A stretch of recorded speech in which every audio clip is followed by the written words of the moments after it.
বাঁশের তৈরি হস্তশিল্প এজন্য এক জাদুকারী শিল্প। যুগ যুগ ধরে মানুষ ব্যবহার করে আসছে বাঁশ দিয়ে তৈরি বিভিন্ন পণ্য।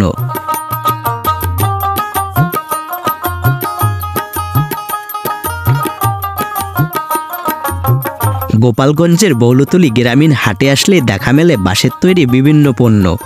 এখানে আছে যেমন চালন, মুরগির খাঁচা, পোলো, ঝাঁকা, মাছের খাঁচা ইত্যাদি পণ্য।